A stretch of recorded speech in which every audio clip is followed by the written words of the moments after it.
Holy smokes. I don't even know what to say right now. Normally we do the fancy intros, but this topic, this conversation, this chat is going to be absolutely epic. Just before we even hit record, I was feeling like, oh my God, we're missing the magic. We need to hit record. So here's your non-proper introduction, Brett. Welcome to the show. We're so excited to showcase you here on the Thank Elevated you. Life. I love it. Let's fireball, right? When it's Let's that freaking good, you got to go and you can't stop. You can't steal the momentum, right? That's the thing. You've just got to go with the flow or it'll take you under. And I feel like when you entered our orbit, it was an obvious synchronistic match and like, holy smokes, this guy is doing incredible work in the world. And that's exactly what the elevated life is geared around, is how can we use these simple tools to make radical transformation and shift our mindset, our bodies, our lives, so that we can create a space for our soul to elevate, to expand, have more awareness, all the consciousness, all the fucking cool things. And when I saw your website, Brett, in hosting men's retreats and helping men transform, it really like hit. I'm like almost threw up a little because I'm like, oh my God, this is like what we're talking about in our own household, what people have been asking us for, from going from healing women's retreats to, well, can I please bring my partner because they need this, to actually, can I just come by myself as a man because I want to tap more into my inner Yeah. child. So can you take us on a journey on how the hell you even got to the place where you're like, I'm going to facilitate healing and transformation? Because obviously you've had to go through that yourself. So can you take us on that journey? Boy, all right, everybody grab your popcorn. Here we go. 2,500 years ago when I was a warrior. No, I'll tell you the amazing thing I have to always go back to first is my family, because that's really where it starts. I have an incredible family. My parents, I'm super close. They're my best friends. We talk every single day. We do individual calls every day to each of us. And, when I was a very, very young, like we always communicated. My family was about communication, about sharing emotions and feelings. When something would happen that was tragic, something go on, somebody gets shot or an accident, we would sit down and say, hey, how'd that make you feel? What do you understand what happened? What is that? And we would talk through things and unpack it, process it. And so from a very young age, I was given a lot of freedom and a lot of support to be confident and to have a voice and to know that it was okay to feel and it was okay to understand what was going through, and also to have at an unconscious level to have a higher level of communication to say, hey, rather than getting upset or trapping something, let's discuss it and share it. So my long story is that, a long time ago, I started out, I thought I wanted to be an actor. When I was really young, I was in plays, I played drums, guitar, sing, all this musical stuff. And I really did all this stuff like getting out there. And I thought that that's where I wanted to go. But the short of it was, as I spent more time doing that, as I got to kind of like my younger adult age, like high school and college career, it started to fork. And I started to do a lot of training for companies and managing people. And I was also learning and down this path of like entertainment. What I realized really quickly was the entertainment was not about getting on stage and have my name and lights and being a star. It was that I was given access to people that wanted to help you grow creatively, people that gave you a voice, people that were heart centered and open. And also, I was given a script and like, hey, here's somebody's psychology. Dig into this and figure it out. And when you're a kid, you don't think about these things. So I'm not like, a 10-year-old going like, why did this person do what they did?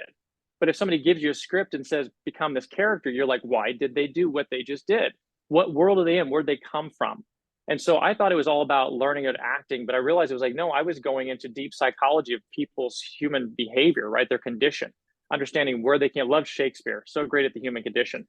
But so that started me on a path. And then I started developing people. And as I was training and working and consulting companies and coaching, I very quickly realized that I was really good at going in and affecting people and getting a result. But the thing was, when I left, the results didn't stay. They weren't consistent. And so I started seeking different modalities and ways to help people grow and heal. So I went online. I literally went online and I looked up how to model myself, how to duplicate myself. Because I was like, if I'm not there, what can I do? Like, when I'm not there, what do I leave for somebody? And I found neuro-linguistic programming, NLP. It was modeling excellence. I'm like, wait a minute, what's that? And so I started learning that, and it became my path. And I started realizing that it's not about the product, it's not the service the person's doing. That stuff is great, but that's all just how you're executing your life or your passions. It's about the person. It's about their heart, their transformation. Like, we wake up every day and you got to be able to be excited, jump out of the bed and actually want to live this day, right? You got to find balance and health and love and peace, and then lay your head on the bed tonight and actually feel fulfilled and feel like you've actually made a difference in your life and the people around you. And so that's kind of like my journey. And I've studied everything under the sun that has to do with psychology, communication, behavior, spirituality, religion, faith. just everything I can to help people have a full, well-rounded, holistic, happy life. I feel like I'm looking at your twin brother I right know, now. I know. We are kindred spirits for sure. So it's Awesome. important for people to tap into this. If a person is a healer, one of the best things you can do is consistently learn and consistently get better. You tapped on one of the best techniques that I've ever come across. This is something that I stumbled into too. Love Bandler's work, love NLP. Yeah. There's an excellent thing in there. But it's so good. We always hear like just walk a mile in the other person's shoes. And one of the things when I sit down with the client, if I can, sometimes it's a really good cheat. Sometimes it doesn't help me that much, but I always do it. For a moment, I sit there, close my eyes down real quick. It doesn't take long once you do it a couple times. And I just imagine myself as them. I'm coming in with their exact problem. I'm closing my eyes down. I'm trying to be that. I'm trying to feel where I feel it in my body. I'm trying to, because sometimes you can almost automatically see the daylight. You're like, oh, they're just not literally looking over here. And it can literally be a fix that's that simple. And sometimes you do it and you're like, well, shit, that didn't help. I'm going to have to ask them some questions. I'm going to have to dig a little deeper. I'm going to have to find some stuff. I want to go back to something that you just mentioned. And that is, you start off with a family that's supportive, a family that gives you a voice. What would you say to somebody who didn't come up with that kind of an upbringing, or someone who has felt like either they had to shut all the emotions in the closet? I know for a lot of guys and women too, for a lot of guys though, we shut it down. That's not manly. You can't cry. You can't be vulnerable. You just have to be tough or strong. What would you say to a guy like that, or a female who's always had that problem? How do they start to find their voice? How do they use their voice, and how do they empower that voice? Yeah, that's a great question. Something that a good friend of mine many years ago said, because he had a rough upbringing and didn't have a real strong family. This is going back to maybe like early 2000s. And when I met this guy, he was great. And he used to say this to me all the time. He became part of my inner circle. And we were very close friends. He used to say to me, I value your friendship so much. He's like, friends are the family you choose. I thought that was beautiful, because some people don't get to choose. None of us get to choose, but some of us, the choice we have is necessarily not maybe healthy. And so the thing I tell people to do is two things. Number one, find a mentor, and don't think of finding one mentor for life. It's just like a relationship and different things. They're going to take you from point A to point G or something. You're going to have people that continue to grow. So they're going to serve a purpose at a point. Attachments, right? How many things we hear about let go of not attachments? But so it's finding someone that can mentor you from where you are right now to get you to the next point, and collect a family around you, people, a tribe that are people that you can share with, that accept you for who you are. Because look, I was talking about this with a couple of my clients last week. It doesn't matter how I have clients that are making $50 million a year. I have clients that are making $5 million a year, clients making $500,000 a year. It doesn't matter where you're at. Everybody's doing this for the first time. I'm good at what I'm doing because I surrender to the process, and I surrender that I don't know everything. I'm really good at the things that I do know, and I'm learning stuff all the time, and I'm refining that and getting better. But this is the first time around. So I'm not some master like, let me wave the wand and tell you everything you need to know in the universe. Guess what? It's the first time I'm doing it. This is the first time I'm talking to you guys. This is the first time I've lived this day. So let go of feeling that you have to be perfect, that it has to be right. Surrendering. It's crazy when you mentioned that a minute ago. One of the things that I realized, as I've gone through this, I'm 23 years into this now, I do less and less, and I get more and more out of it. You start to realize, like, I used to talk so much and do so much and think you had to get in there and solve the problem. And now I just hold space. I give somebody a place where they can come and feel like, you're listening to me. You actually care. You empathize with me. You understand, like you said, you understand where I'm coming from. And I just say, what do you need? Let's talk about it. It doesn't have to be some magic pill. It can be just sometimes that we just need to release. We need to let go, and then we'll figure it out together. But it's the first time everybody's doing it. So when you have the courage and the bravery to surrender and to believe in it, and then to carve out a path so that you make sure that you're seeing the progress you want in life, I think that's the biggest thing. So find a mentor and find some people that want to hear your story and want to be a part of your story.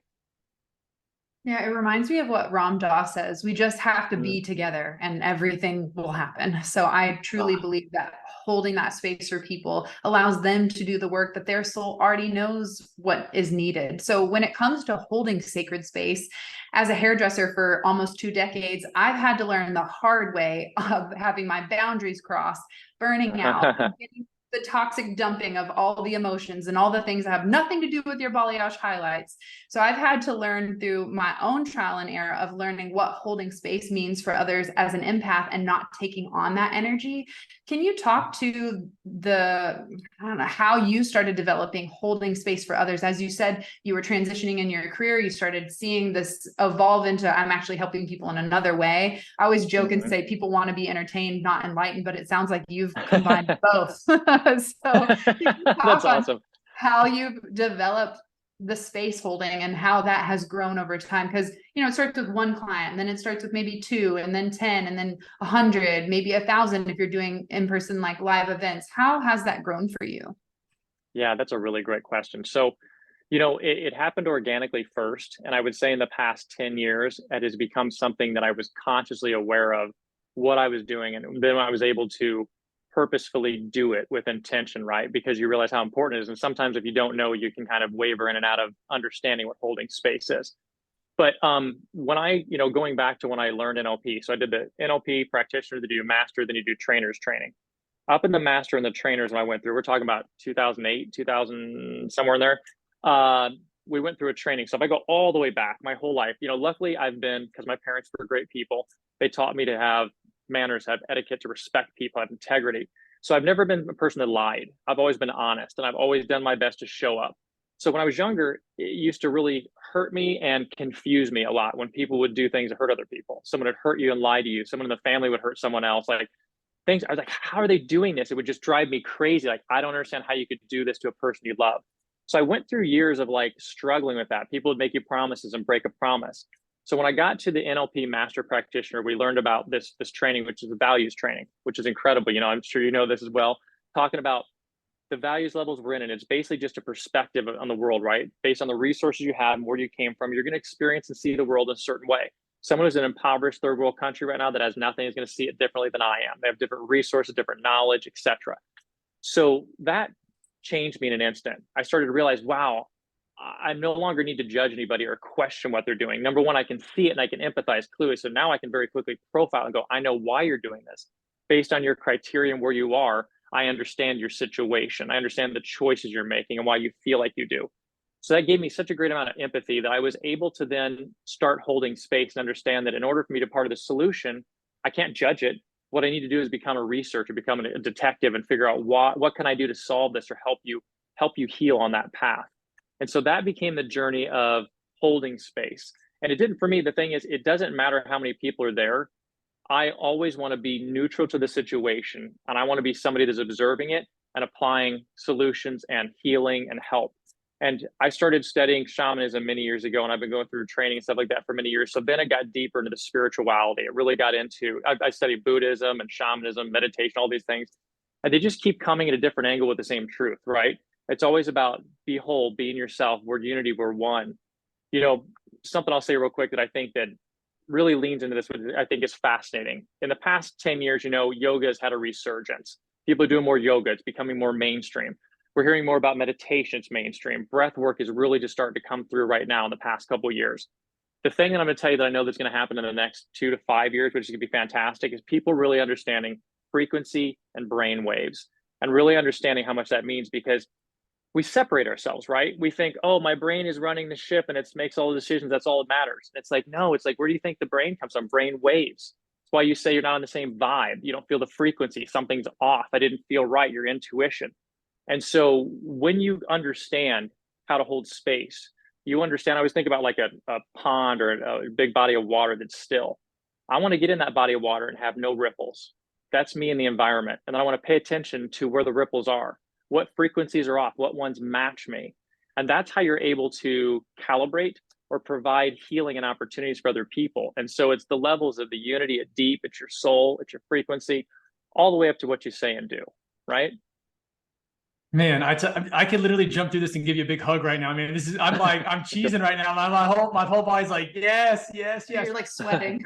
Yeah. So it's something really interesting what you said. And that is that when you start this path, you know, when you find NLP and you find modalities where you can take whatever your mindset is or however you're feeling and completely alter it within seconds. It's not like therapy where you're going for hundreds of sessions. It's literally just a few sessions. And then typically you find hypnosis after that. I mean, that's the kind of route that I went. And then I've stuck with hypnosis for the last 20 years just because the change works just, I mean, it's way too fast, especially for most. There's no throwing up, which is great. Yeah. Like the psychedelic journey. But what I have noticed is that, so when I found hypnosis, I did totally linear, scientific, I'm guiding you to this state, then we're going to do this thing, then we're going to do that thing. And what was weird is that I practiced on Britt because Britt has been my guinea pig. I'm like, I don't know, let's just try this thing. Hey, let's just try this thing. We started. I had enough inner child trauma that I was like, yeah, I'll sign up for that. Let's try it. There's somebody in there. Yeah, what was crazy is that, so I found my spiritual side through that. So it was I came in this, so how can I help other people? How can I help myself? And then I was like, oh damn, these altered states kind of bring you into a different level of awareness. And then from that level of awareness, I tapped into things like mushrooms and different kind of psychedelics and things like that. And it's wild how all these modalities are like friends and cousins with each other. They all interplay, just like meditation, just like yoga. And to your point, it is really all the same truth. And it's like we have to continuously rediscover that exact same truth. It just like slaps us in the face. We go, oh yeah, I know that. And then we forget it. And then we're like, oh yeah, I know that again. And it's wild. What would you say right now are the main reasons, and especially as we talk about the success ladder, having people who make a decent income to people who make insane incomes, what would you say are the mindsets that most people are grappling with right now that are causing them to fail the most, or maybe not hit the marks or the goals where they really could be, where they really could thrive, but people kind of held back? What is that for you? Yeah, it's funny you asked that, because I had a conversation about this like over the past couple of months. It's been something that's been coming up a whole lot, especially with the work I'm doing right now. I would say, and I've actually had clients contact me like when we're first having a call, and they say, okay, I want to work with you. What sets me apart? Or the people that are really successful, what got them there? What did you work on? And I'd say a couple fundamental things. The first thing is, and this is not everybody, but this is enough that I would say it's on the 70, 80, 90% average, more often than not. Most people are disconnected from a higher purpose. They may say they have faith or spirituality. And again, like when I always talk about faith or spirituality, people, because sometimes people like, again, the values level, if you're somebody that's like religious, we go, oh no, he's going off in spirituality, he's the devil. Or we think he's not my religion, he's wrong. I'm like, look, God to me is, there's something bigger than me. I don't care if it's with a guy with a white beard, it's a beautiful woman, if it's Sachamama, Pachamama, it's the earth, it's a vibration, whatever it is, there's something bigger than me. That is God, and it's connected all of us. And when you let go of it needing to be in a box and have a title, you realize that it's beauty and it's life and it's love, right? So for most people, they don't have that higher purpose, that thing that holds them accountable to being the kind of person they want to be. They think that working hard, driving hard, doing more, having a lot, being material, external living is the key. And the thing is, I got guys, like I said, I got people making so much money, it's insane. And they'll call me and go, I'm so unhappy, I hate my life. They have everything in the world, they could buy everything they want on the planet, and they're unfulfilled and unhappy because there's no accountability to them to what that means. Like, what's your purpose? What's the impact you're making in this world? And so they lose that sense of, when I fall, there's really somebody that's going to catch me. There is really something that cradles me. There's something bigger than me. There's a source and energy that actually I can feel around me, a light, right? So I think that's number one. It's the not being connected to a higher purpose. Number two is living externally. Just too many things, always seeking the answer outside, or always blaming the world outside. The world right now, COVID's going on, the war, this and that, and we get so frustrated with it. And the last thing is, I would say, losing the sense of knowing that you're enough. Like, you are enough. Every single day you're enough. It's like we jump so far out ahead in our mind. We go, oh my God, in 6 months or 12 months, will my business or my relationship work? How about today? Like right now, if you just meditate, if you stop for a second and breathe, guess what?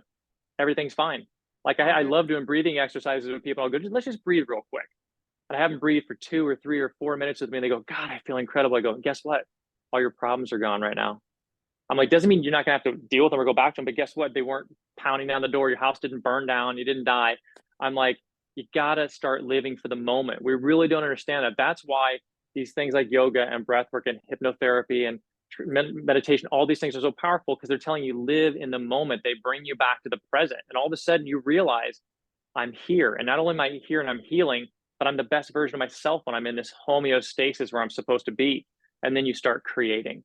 But we're always trying to fret over the past, or we're trying to worry about the future, and we're never in the moment. And so I think that's where most people lack.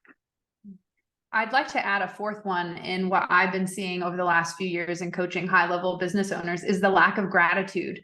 Having 7 figures in the bank, but they're like, but I don't have enough, or this isn't working, or blah, blah, blah with my stylist, or whatever the fucking bullshit story they want to tell themselves to keep them held back from just appreciating what is. And, you know, I always remind them, like, you think you want more, but if you aren't even happy with where you're at, what makes you think that you're going to be joyful? And like, they hit the weight loss numbers, they hit the financial goals, they hit all the things and are still miserable. And I think it really does boil down to that nurturing of the soul using the tool of gratitude. So do you find that to be true as well? Oh my God, absolutely. And how about the attitude, right?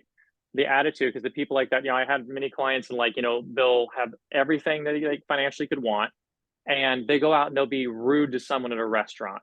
They'll just be dismissive with somebody who's on their team, even their wife or their partner or their business. You know, it's like, oh my God. It's like people are, again, going back to the energy. I'm like, when you're sitting at dinner, you've got like a dinner party of 8 people and 7 of you are there and everybody's happy and gelling and going along and having a good time. And that one person walks and everybody's like, oh, you can feel like they just walked in the room, right? And you're like, that's energy. When you're going around all the time like that, unconsciously, we don't realize you're just bringing in thunder.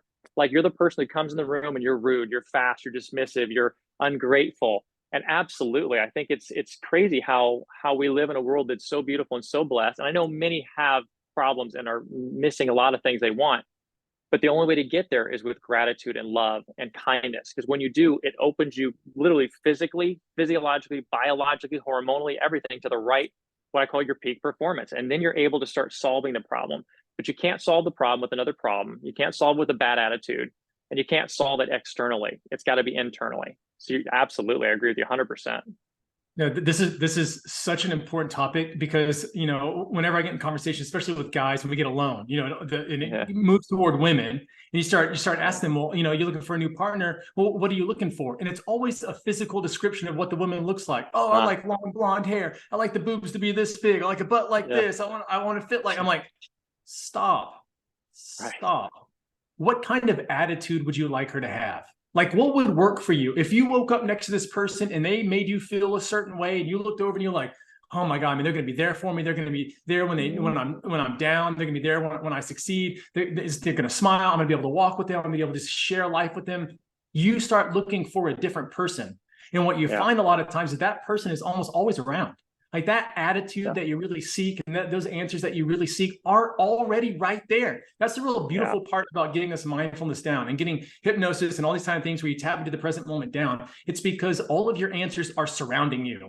And it's just, we've been so blinded by our ignorance and all this like just mental clutter that we get through and the distractions to take a pause and figure out, holy shit, I'm so blessed. Like just the fact that I woke up this morning, like I couldn't be happier. And people are like, oh man, how's your day? And rather than be like, oh, well, you know, this thing happened. I don't have 10 million in the bank today. They canceled this show on Netflix that I really like. You know, it's like they closed the road on my street. Now I have to drive around a whole nother block to get to my office. Like, must be tough. Must be so tough. You're so right, though. It's why you start listening to people's problems like that, and you realize it's because of what they're asking of the world. It's like what they're really, and they're constantly finding it. You might go find that person with that body. You might go find that kind of job where it has that money, but you didn't say, hey, I'd like a job where people appreciated me. Hey, I like a job where people just really recognize my talent and said, hey, you're really good at that. Hey, can I help you on this part? People, you know, ones where people will show up for you. We hardly ever ask for that. We normally just ask for, I just want to raise. Just give me more. Just more money so I can buy more shit. So I can just stack more stuff up in the closet. External. Yeah, it's just external. That. And when we stop focusing on that so much, man, the external really does take care of itself. I know it's counterintuitive, and I know a lot of people like don't want to believe that. They're like, well, if I just strive harder, it'll all happen. And to your point, and it's something that I found out over the years, it used to take me a full hour of hypnosis to work with somebody. I mean, a full hour. It'd take me 20 minutes to get them in some kind of a state. It would do all this kind of stuff. My sessions probably last 20 minutes now. And I'm soaring. I'm like, dude, this is going to be so fast when people sit down, especially those first-time clients. And they're always my favorite because they don't know what the fuck's going on, right? They're like, what are you going to do to me? Like, am I going to be okay? You know, that kind of. And I'm like, just give this a second. And then you're exactly like, and it just takes a few minutes and they're like, holy shit, I feel better. And I always start off with the breath work, like you said. It is amazing how most people don't pause in their day for 1 minute. For a good 4 or 5 breaths. Just take a nice, long, slow, deep breaths. And I find so often that at least 50%, if not more, of that stress level just goes, and finally from that less stress level, you can make the change. And the change is almost really easy. But if you're stressed, absolutely. there's nothing I can do besides grab a gun. You know, there's nothing that I'm going to be able to do to really make you change unless I'm threatening you. And it's wild how we have so forgotten that calm is the real strength. It's so just, it's built in, and there's so much we can do from that calm center. And not only that, women love it. It's also scary as hell when you find someone that's just calm AF and you're like, ooh, like impenetrable, you know, like, you don't want to mess with them. Like, you're like, not even gonna, like, energy vampires won't even waste their time on you because you're like, oh, that's gonna be work. Never mind. It's like biting a rock, right? There's no getting in there. Exactly. You know, there's so many things I unpack, man. I love exactly what you said. I mean, like, I simpatico 1,000,000% on it. You know, going back, you know, I think that when you talk about men looking at women, a lot of times, like, are looking for a partner. It doesn't matter which one's looking for the partner, but what people do is, we're a projection, right? We project onto other people the things that are important to us or that we think we need to work on.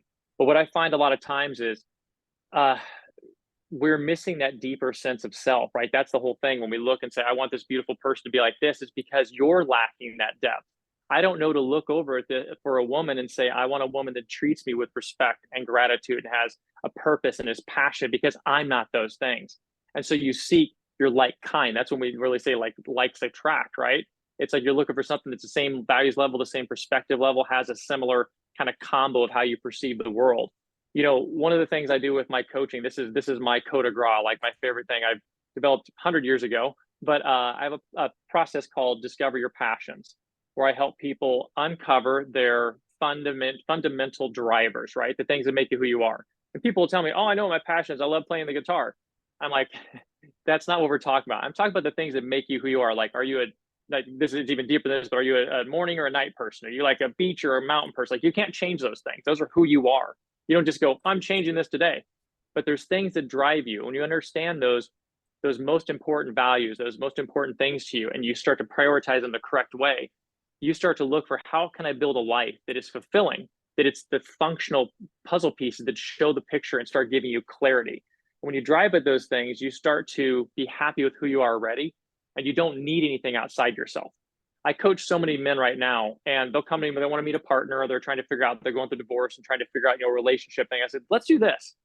Forget the partner. How about we get you to be the ideal version of yourself? Let's get you doing and living everything you love in your life, where when you go to do something, like myself, I love hiking, I like yoga, I like meditation, breath work, I like trainings, going to all these spiritual events, reading, just things that turn me on. So I go and do those things. And when I go and do them, I'm already fulfilled because they're where I want to be. And then when I meet somebody, it's people that are in my vibe, that want to do what I want to do. So we have conversations, we have similarities, and the relationships grow. But if I go to a bar tonight at 11 o'clock, which I don't like to do, and sit at a bar and have a drink, which I don't normally do, and I meet somebody that's there, guess what? They want to come back and have a drink and go to the bar again tomorrow night or the next week. And then I'm going to disappoint them, and we're already falling apart because we don't want the same things. But you got to start understanding your reality in your world and start becoming a master of navigating that. And when you do, you attract everything you want to attract, because you're in your vibe, you're in your frequency, those people are in your vibe, they're in your frequency, and you're happy. Like you said, you have confidence. You don't need to be boastful. You don't have to be crazy. Everyone's going to act and be similar in the world you're in, because that's your tribe. But we don't get that, right? We want to pluck something out of the universe, nothing, again, external, and just have it for free, and then mold it like Play-Doh to be what we want. Yeah, I was just having a conversation with my mom, and I don't usually coach her because I like to give her her own free will. But in 2012, she had a stroke that paralyzed her. So she's she needs a little extra support. So sometimes I provide that. And just like the last weekend or 2 weeks ago, we were over there, and I was like, I'm about to go full on coach mode on you, Mom. Like, rolling up my sleeves, like, get ready for this. And the conversation has been, my dad passed 2 years ago, and she's ready to open herself to find love again. She's been trying the online dating, all the things, not working, not aligned. And I'm asking Mom, like, well, okay, if you could wave a magic wand and create the perfect partner for you, what would that look like? And she's telling me all the things, and she knows what she wants. I'm like, that's great. That's great. And then when she was done, I said, Mom, now are you that version of yourself that's ready to receive that high level of a person? And she paused and she said, no, I'm not.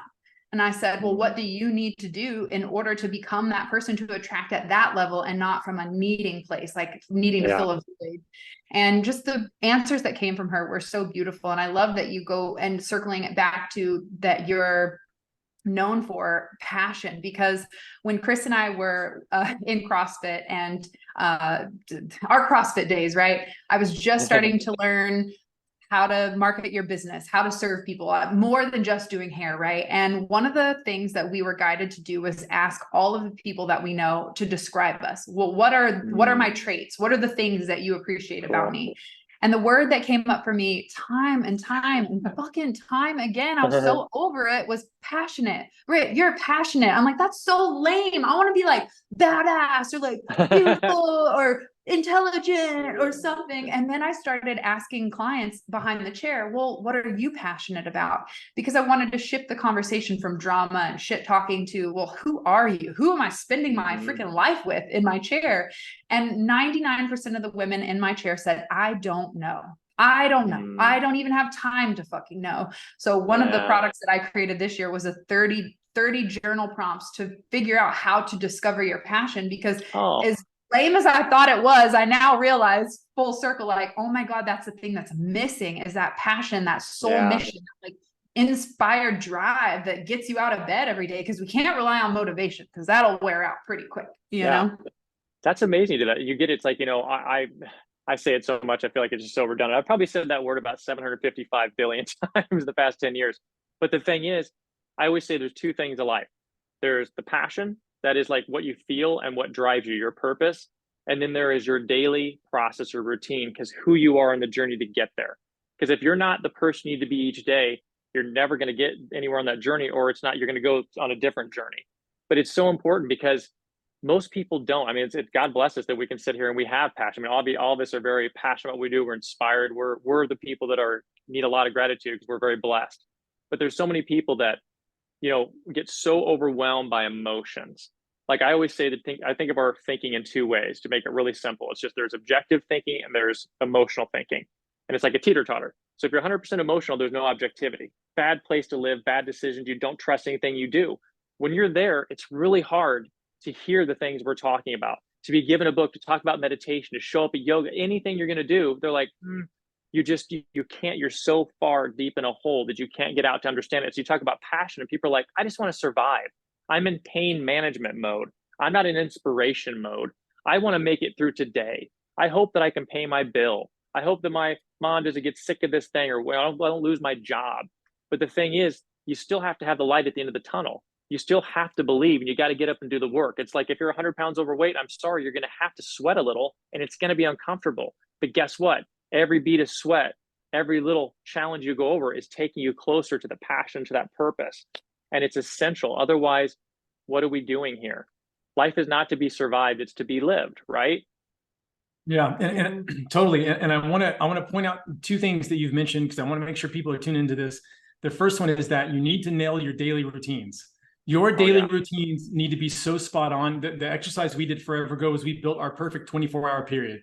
Not the one where we win the lotto and we're driving around with naked people. Not that. Just what would the normal, ideal, everyday 24-hour period look like? And that really opened our eyes to where we're already doing our ideal life. But mostly we're lacking the gratitude and appreciation for actually living that aligned life. So that showed us that. So nailing down the daily routine is huge. And the second part is, whatever you are passionate about, start pursuing it ruthlessly.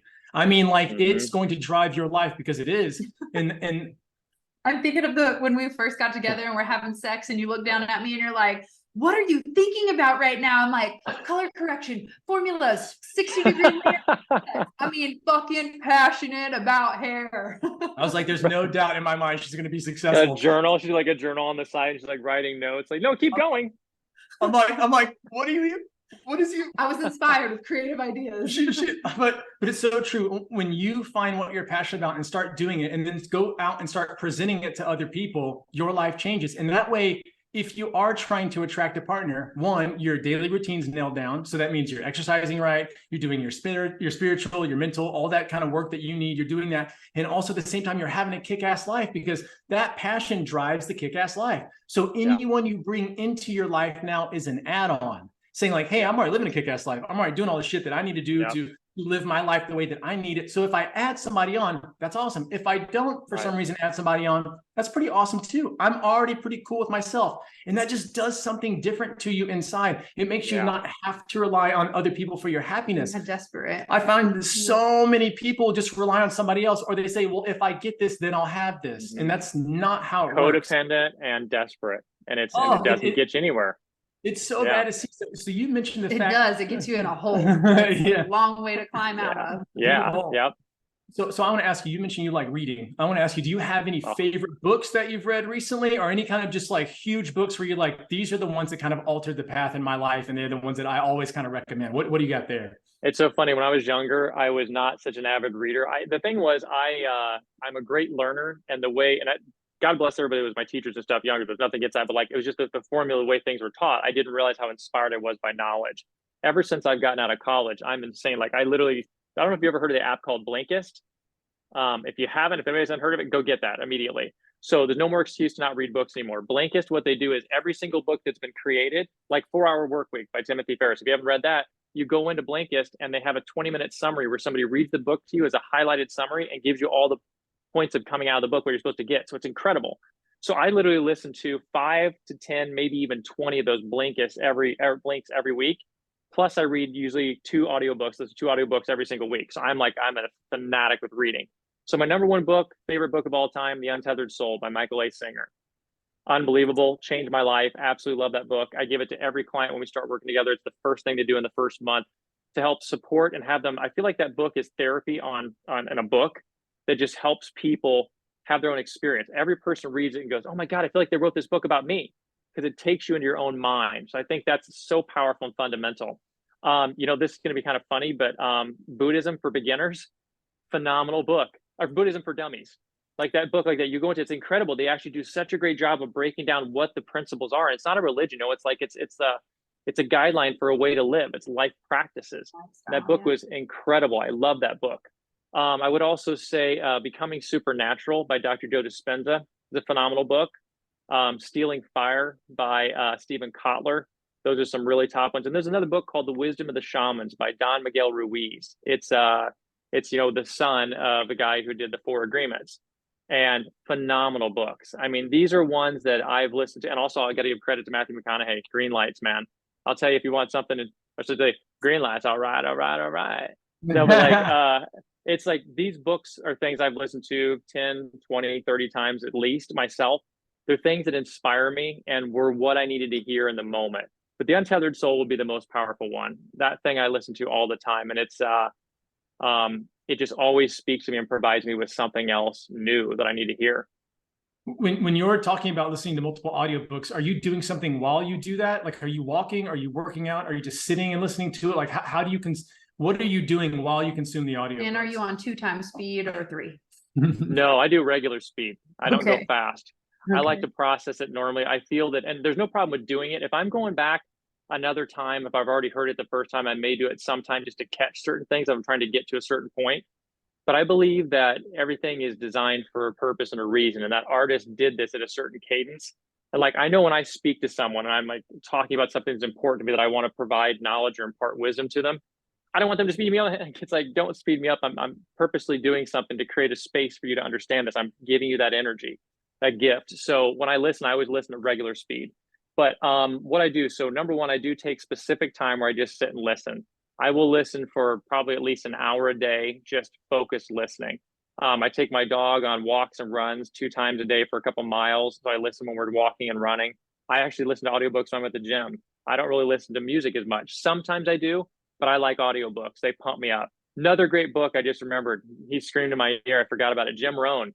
I can't remember, it was the exceptional, something about laws of exceptional living. His first book they did a long time ago. That's one of my absolute favorites. I'm such a geek. I've listened to that like 1,000, 2,000 times at the gym. But and then sometimes I'll do it when I'm around the house. Like I have Sonos speakers all through the house, so I'll turn that on, and while I'm cooking and stuff, doing dinner or breakfast. I just like consuming all the time. I also listen to Joel Osteen. I love Joel Osteen. I listen to his sermons all the time. So I literally have something on all day, playing some kind of message, giving me something. And then for me, it's like I want to continue to learn. I want to continue to integrate things and bring in new knowledge that I can then learn and give back to other people. So I think it's crazy when we want different results, we want a better life, but we're not learning. Like I'm learning, I'm in 2 trainings right now, and I'm listening to 2 audiobooks right now. I'm building this retreat. Like I'm just constantly doing stuff to learn. And all it does is inspire me and provide me with value I can give to others. Like for me, it's a channel. I just want to keep learning it in and passing it out. And again, that's how you master it, right? So just keep learning and teaching, learning and teaching. Gosh, that's so big. I it blows me away. I got lucky because I got turned on to reading really early. I had a mom who was always a reader. She was a smoker, and I had asthma as a kid, so you couldn't smoke in the house with me because it'd give me an asthma attack, all this kind of shit. Yeah. So she'd sit out in the garage, and she smoked for a long time. But we were those people that went to the garage sales on the weekend. And back then, you go to garage sales, and every single time there'd be a box of books, and books were 10 cents, 5 cents, whatever. And so my mom would just be like, "I'll just take the whole box." And so she'd read that whole box. So I just watched her read and read and read, and I thought, maybe I should get into this. I'm glad you picked up the reading and not the smoking part. Absolutely. That's how, if you didn't have that like perfect family thing, you just don't pick up the bad habits. You grab onto the good, let them have their bad ones and say la vie. But it's incredible to me when I meet people that don't read, because I'm always surprised if those people are ever successful. The people who have found success without reading, I don't know how they did it. I mean, it must have really been they just hit the golden goose, and I don't know. But for me, the power in reading is not just how much it benefits my life, but to your point, I can relate to everybody. When someone mentions a topic, I've already read 5, 10 books on that. And so when they talk about it, even if it's not something that I am particularly into at all, I'm like, I know about that. I know about this guy and how he did this thing and about this. And the person's like, holy shit, no one's ever even mentioned it. And no one's even taken interest in that. And it's incredible the connection that you can build with another person. When you know about their passion, when you ask them about their passion, it is automatic rapport. And I'm not trying to do anything weird and fancy. I'm just saying like, hey, I care about you. I'm willing to take on that. And then also, if you have clients, I love when I get clients that I don't know what they do. Like I don't know about their business. I go get 3 or 4 books on their business just so that I can have better conversations and understand them a little bit better. And the client looks at me like, what the, do I need to hire you for other things too? Like you can work for me. Like this is, holy shit, dude, you're incredible. And I'm like, I read a few books. I read over the weekend, really not that hard. I spent a few hours doing it. I care about you. I care about your transformation. I want to know more. Being able to process information, read, and then also, like you mentioned, teaching is the way I always learn. I mean, if you can't explain it to somebody, no one knows exactly, right? Yeah, Chris comes in, he'll like start teaching me all this stuff. I'm like, oh, he's trying to get this in for himself. This has nothing to do with him wanting to tell me anything. I know that. Let me show you. Let me teach you this thing real quick. Chris, you got to check out the Blinkist. You're going to love it. What you just said a minute ago. So like, I'll have so many clients. I got a client, it was like about a year ago. They contacted me and like, they're like, hey, I'd like to hire you to do some executive coaching, maybe some consulting for my group. He was like a guy that worked with like, he was in aerospace. I'm like, I don't know aerospace. I know a lot of stuff, but I don't know aerospace. But I jump in that thing, Blinkist, and I looked up when I went on Google, I was like, what are the top 5 books in aerospace? Looked them up, found them on there, listened to those books. And by the time we had a call the next day, he's like, I understood the lingo, understood their world, where the things were coming from. That's why it's fantastic, man. It's like you said, people that don't digest new information, I don't understand how they progress. And then how do you shift your state, right? Because it's like you want to get in a different state, and it takes knowledge to do that. It takes some new input coming in, or something you're trying differently. And most people are rigid, not flexible. They don't want to try something new, and they're not getting new knowledge. So it's like, that's why we say stuck. You hear so many people saying they're stuck, depressed, anxious, right? Those 3 things come from inflexibility. And flexibility is power, it's learning, it's knowledge, it's gratitude. But that's the thing that most people are missing in their lives right now. And man, it's a game changer between your happiness. At the end of the day, it's for you. It's not like we're telling somebody to do something because we're going to get something out of it. It's like, it's for you. Everybody's listening. After you do this, you're going to change your life tomorrow. Read a book, meditate, talk to a friend, listen to a friend. Like, don't have something ready to say. Just listen to your friend and hold space for them. My God, your entire life will change in 5 minutes. So speaking of holding space for friends, we have been hosting retreats for years now, and we know it's not easy work. So how did you get yourself into the position where you decided, I'm going to host in-person transformative retreats? And how has that evolved since it got started? And where are you taking it moving forward? My passion. Thank you for asking that. Yeah. We still have 2 hours, right? No, excuse me. No, what's incredible. So my retreat, Action Mastery. So the series is Action Mastery. This retreat in Tulum, we're calling the Awakening, because it's the first one of this kind.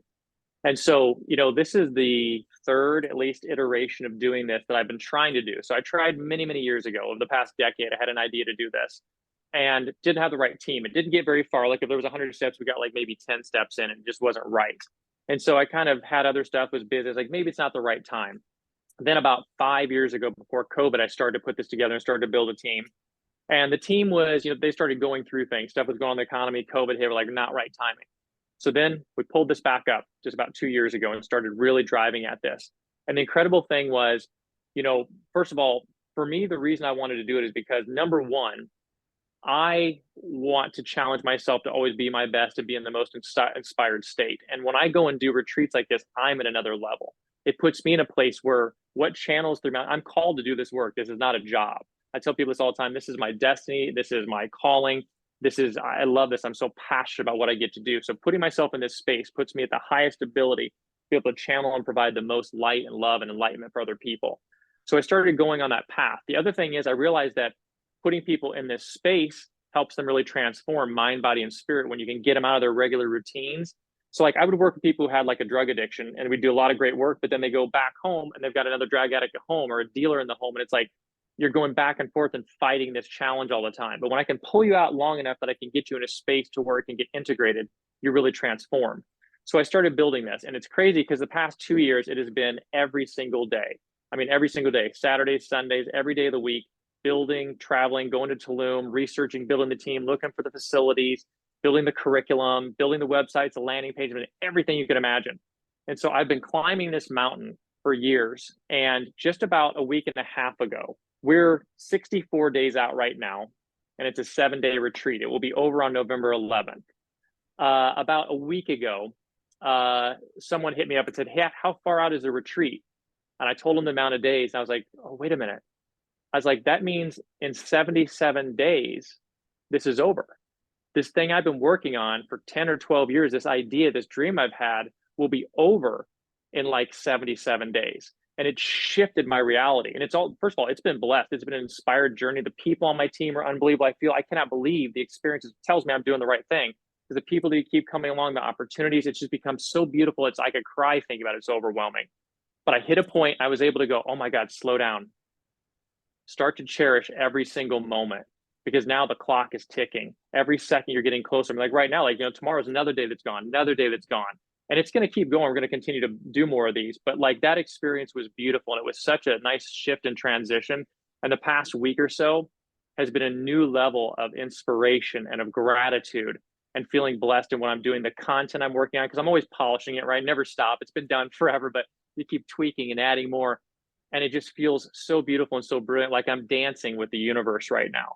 But so once we finish this, the goal is to do 2 a year in Tulum. That's going to be kind of a hub. I'm going to do, and obviously the weather, you can't do them all the time down there. It's got to be where you have the right weather. So we'll do one in November. We'll do one in like February or March. Then we're going to have one here in Las Vegas that we'll do once a year. And then the other one's going to be one we're going to rotate around the world. We're going to go to Costa Rica. I have some friends that have places down there. There's Rhythmia. There's, let's see, there's another one down there I can't think of right now. Imaloa, which is fantastic, that Jake has down there. If you haven't seen, that's a great spot. We're talking about doing stuff with them. We're going to go to Thailand. We're going to go to Bali. We're going to take it around the world. So the goal is to do 4 of them a year. And after we get that established, within maybe a year, year and a half, we're going to start to do a bigger festival too, like the Envision Festival, where I want to bring in something where we have music and really bring in a lot of stuff. But I want to make sure first, for me, it's always about the transformation and about the result. It's not about a bunch of money and a bunch of people, because I'm actually making less money putting this retreat on than if I just went back and did my normal work right now. It takes so much time and so much investment of money. You could just do nothing and I could be like, have more prosperity. For me, it's about an impact and really writing something where people can really come and really transform. Because I feel like that word is thrown around too often, but I mean it. You know this, Chris, and you guys both know this, but when you're talking about when you're doing your hypnotherapy with people and you sit down, it's like, I'm going to transform you. This is not something where you're going to feel better, like I rubbed your back for 2 seconds, you leave like, oh, that felt nice, and tomorrow my neck hurts again. Like, I'm going to show you how to live differently, and I have a better perspective on life forever for you and your family and everything that matters. And so I want to build this from a core. So we're starting slow with the retreats and building that tribe, doing several of them. Then we're going to build it up to the bigger events and then move up. But I want to make sure that it always keeps that focus on real value, real transformation. It doesn't become something that's external or a party. Like, it's fun to have a good time, like you said, the enlightenment and entertainment. There's a fine line where we're like very quickly, as soon as entertainment comes in, enlightenment goes away, and it's all about way more entertainment. Because people try to live externally, right? We want to have fun, we're stressed. So it's like, let's take a drug, let's drink something, let's go like with the plant medicine, which is fine. But we start going that way quickly and say, what's the cheat code? How do I get there fast? And saying like, just how do I build myself to really understand what I'm doing? So that's kind of the path right now. I think that's so beautiful. I would never want my foundation built fast, you know? So I think it is smart to take time. And I haven't shared this with you yet, so I feel like it's a perfect opportunity. My very first goddess retreat that we did, I had a woman, she was almost 60 years old, and she emailed me this morning and she said, Britt, I want you to know that at 62 years old, I'm finally leaving my partner. I have reclaimed my power. I like just listing all the things that have transpired over the last X amount of years. And we don't, you know, as healers, we know that it's not going to happen overnight, but we hold that vision of seeing them already transformed, already healed, already perfect. And to get that email from someone in their 60s saying that work that we did X amount of years ago has planted a seed for me to go on this journey of true transformation, I think that's just the most rewarding. And when it comes to hosting in all the places we've been to Bali, we've done our next retreats in Costa Rica, like I want to be able to help support you in your growth and your journey and hosting retreats, because we've been doing this and we've found our little formula that seems to work not only on the transformative curriculum side, but also the fucking logical, practical shit side of building landing pages, thank you pages, funnels, and all the things, you know what I mean? So I'd love to have a separate conversation off the podcast to be able to just support anywhere where you feel stuck in that creation process so that you can facilitate and hold space for all the souls that are ready for this amazing work that you're doing.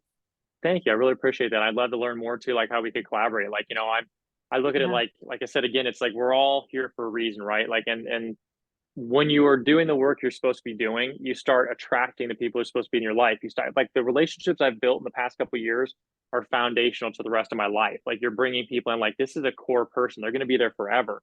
And the things you're sharing and the value you're bringing, because not just a good time. It's not like a fairly friend that comes here and there. It's like, no, we're actually building, we're sharing, we're like creating the next phase of our life together. And so I would love to talk about collaborating and how we can help each other with that. And, you know, something I want to, we talked about right before we hit record, I want to say, because you said this again, you know, talk about really quick where we are in the world. And like that person being 60, 62, I have a lot of people that contact me and say, can I do this because I'm a woman? Can I do this because I'm a man? Can I do this because I'm whatever? Because I'm divorced, I'm whatever, I'm a drug addict, I'm 65 years old. I'm like, look, we're all souls. You know, we're in an emergence of enlightenment right now, and where unity and peace and love really understand looking at yourself as a soul.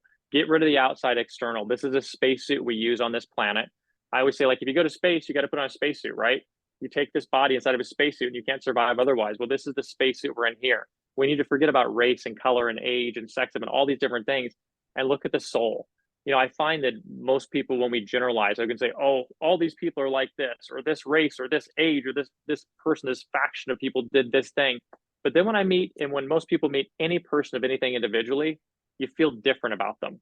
I love those videos you see where they've done these tests and studies where they've taken people that maybe someone was racist or sexist or whatever, and they put two people together and have them talk that are completely conflicting in a different world. They felt like, I don't like African Americans, or I don't like Asian, or I don't like gay, or I don't like older. And they put them together, and all of a sudden the people become so close, and they tell them later, hey, by the way, this person's this. And they just cry and they just lose it. And they're like, I didn't realize how I was blocking myself from true love. I didn't realize how I was blocking myself from connecting with other people, or how many blind spots I had that held me from being an elevated being. And that's what it means. Someone that understands and empathizes somebody else's journey. And instead of being a stop in it, puts their arms out and they start becoming a positive impact into their life and the world around them. I think that's beautiful. You know, it's so true, because we put so many blocks up on ourselves. We do so much self-sabotage. We do so many, like, we have horrible self-talk. We have all these things that we stack up against ourselves. And then we wonder, how come life's not perfect? How come we're not doing these amazing things? Well, it's because you're putting your foot in your mouth every single time. I've seen the little meme where it's like, before spiritual enlightenment, it's got the little boot, it's on the kid's face, it's his hand in the boot on his face. Yeah. That's so often what it is that we're doing. And it's so important to realize that as helpers, as healers, as people who host retreats and stuff like that, it's not that we heal you. It's like, it's not that like I have some sort of superpower and suddenly you come into my presence and wah, wah, you know, it's just this awesome. It's not that. It's only that a lot of times the facilitator, if they're good, can see through your bullshit and can see who you really are. And the fact that all that stuff that you're doing is sort of a joke. And it's just that you've just sort of been blocking yourself, or you've had a belief, you know, like you said, when these people get together, it's just beliefs. It's like racism is a belief. All these things are belief. And when you poke enough holes in those beliefs, you start to realize, holy shit, I've been living my life off of how my uncle felt, or how it's been handed down to me, or something that I've seen. I've seen people who've lived their entire lives based on what they saw on a TV show. You start asking, it's like, what, especially when you do like regression work and hypnosis. I've had so many clients come to me and it's just like, oh, well, you know, my mom feels this way and she doesn't like it when I do that shit. I'm like, well, when did you have a conversation with her? And they're like, oh, well, she's been dead for a while now. I'm like, well, then what the hell are you still thinking about what she thinks about your life? She's not there to even have a conversation with. You may as well start doing what you want now. And it's so interesting how it doesn't matter what age you are. At any moment that you want to change, life's ready for you. It's a decision away. Life is already ready to hold you, to pull out the net and to do all the kind of things that you want. It's just that you have to say it. You have to say, I'm ready. I'm ready for the change that is coming from me. And just that readiness alone, like you said, changes that brainwave state. The second that you say, I'm ready, the brainwave state has automatically changed. And you just bada boom, bada bing. It's like search and destroy, like, okay, here we go. Like it's so funny when people ask me like, hey, can you show me some of the hypnosis stuff? They want to see like inductions. People want to see, oh, show me the cool induction, show me the cool thing. And I try and tell them that once you have a person that has a readiness for change and they're in front of you and they see you as the hypnotist, there's no induction. Like the induction's already happened. Like I could do anything. I could tap my fingers together. It doesn't matter. It's because once the state is there, the change will automatically, for the most part, happen. And it's so many of us don't ever say, I want to change, because we don't have the hope and we don't have the faith that it's possible for us. You touched on that a little bit earlier. It's so important to begin to develop that faith, to say that there is some other power, whatever we want to call it. There is some other power, and that other power wouldn't want me to have a shit life. They wouldn't they wouldn't say, hey, I hope you just wake up and life sucks and you're in pain and everything around you is depressing and your job's awful and your partner and your kids are yelling at you. No one's saying that. So if you're in a step of your life where it's been like that, you just got to tell yourself, I'm ready for a change right now. I'm ready for a change. Well, that's how you met me. Bingo. I was ready for a change. And I tell you what, we were two people from two separate places. I mean, we couldn't have been more different. I was like the private school kid and all that. I was already in real estate and successful. She was from a farm town where she was like the mascot in the high school football team. You know, it's just like, oh, nice. It was very, very, very, very different. Fucking enthusiasm, man. It's like built in. Yeah, passion, lots of passion. Cheer for the team, cheer for myself. Like we're cheering everything on. And you don't have, like, Britt doesn't have to be me. Like, she doesn't have to read all the books that I read. She doesn't have to be the researcher. She doesn't have to be the knowledge person. Her excitement level alone a lot of times changes people. Just by her being excited about whatever they're into, or her being like, what the fuck, you can do that? And people are like, oh, it's like the best Jedi mind trick I've ever seen. Someone goes, oh yeah, it's not possible for me. And they tell you the story and then Britt goes, that's bullshit. It is possible for you. And the person just goes, huh, I guess it's possible for me. It's amazing. You just have to have a stronger frame and belief. And if someone's coming to you with lack of confidence, and their frame is not going to beat mine, and my vision is pure with intention of love and just seeing them succeed. So like, it feels like a safe space, or they're crazy and I don't care, either one, you know. So I want to ask you about, so we have not hosted men's only retreats or dedicated any of our stuff to specifically men. So I want to ask you, what do you see coming out of retreats is the transformation for a guy? What do you see? How do they come in? What are they feeling? And then as they leave, how are they feeling differently, maybe about themselves or about the world or their potential? So the most important thing about, you know, like, this really applies for anybody, but men coming out of retreat, a big thing is number one, having emotional intelligence. You know, I think it's one of the most important things about men going through transformation. And by emotional intelligence, I mean, one, having an understanding of your own emotions, what they mean. I always teach people that emotions are a signal. You know, a lot of times we look like if you think about a 9-volt battery, you don't look and say there's the good charge and the bad charge, right? They're just charges that actually make the battery work. The emotions are the same way. Negative emotion is not a bad thing. They're just emotions that are telling you something, providing information. Anger tells you that somebody has disrespected you or offended you. Sadness means there's something missing in your life. Fear means there's something you need to learn before you move forward with this decision. So teaching people, number one, how to understand their own emotions so that you can like, what is it trying to tell me? What am I supposed to learn from this experience that will better me? And then the next thing is understanding other people's experience, empathizing and sympathizing with other people so that you can then say, this isn't personal. This is their journey. I'm a mirror. This is reflecting something back. And you can start to be someone who's a positive impact on that journey. So I think the emotional intelligence is number one. And the other thing is understanding that, again, you are enough, right? Especially, you know, as men. And again, this can be different, you know, societies and situations. But in my world, most of the men feel constantly like they have to be a provider all the time. And you're judged by your job, the amount of money you have, the watch you have, the car you have, blah, blah, blah. And so you constantly feel like it's never enough, because the thing is, when it's material and when it's external, no matter what you have, it is never enough, because you're going to get that big car, you're going to get that big house and a big watch and go, I don't feel any different. It's amazing. I can tell you 90% of the guys that I work with will tell me, I worked to get 10 million in the bank account. I got that. I got my house. I got this thing. And there was no difference than when I had the other stuff. I don't feel any different than when I had my college room with, actually, when I was with my college buddies living there, I felt better. And I'm like, because it's not about that external thing. You are enough right now. It's not about what you have, Jim Rohn. It's not what you do that matters. It's who you become. And so when you realize who you're becoming is what's important. And it's not becoming, I'm not a life coach, I'm not an executive at this company. It's who are you becoming in your life? Like, what impact do you make? What do you stand for? Like, what's your integrity, right? What are the legacy you want to leave for the people you care about most?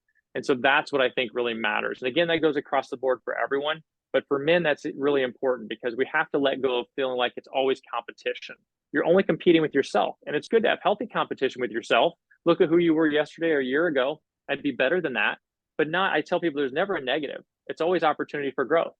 This is who I was. I want to be better. Fantastic. You're already awesome. Let's make it even better. You're going to get even better. You're going to refine yourself.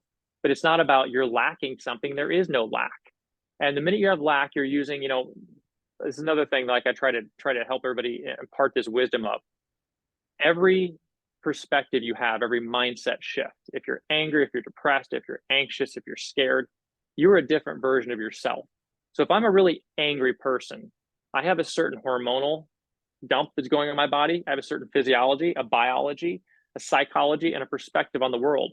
That's not the person. I would never say like, oh, you know what? I got to build my business right now. Let me get into the really pissed off, angry version of myself so I can solve that problem. And it sounds funny, but that's what we literally do. We go around angry all day and think we're going to get a different kind of life when you're using the angry version of you. Or I'm depressed and I'm doubtful, so let me build a business or build a relationship or go seek a love of my life. And it's like, in order to get the things you want, they have to match who you're being, like we've kind of talked about. So it's this journey of saying, like, who do I want to be? That's what I call my program, the ideal you. Who is the ideal version of you? When you can pick and choose everything you want, you have all of it. What is that person doing? What are they having? How are they impacting their life and the world around them? And that's the person you need to be each day. When we go back to the daily routine, you learn how to build that person, what that person has to do each day to stay in that state, to give that energy and to make those impacts or those results and behaviors. And then you use that as the baseline to always get back. So on the day when you're angry, you go, ooh, wait a minute. This is not who I want to be. Let me get back and do my practices. Now I'm back in the empowered, positive, passionate version of Brett. Now I'm going to move forward and make that decision, go after that goal or that dream. And it's always a calibration back. Have the vision, because that's your compass, right? That's your navigation tool. And then every day, the peak performance, the daily routine is how you step into that mindset, step into that physiology of the person you should be and go after it. You know, you talking about anger just sent me back to my 19-year-old self who only knew how to operate out of anger.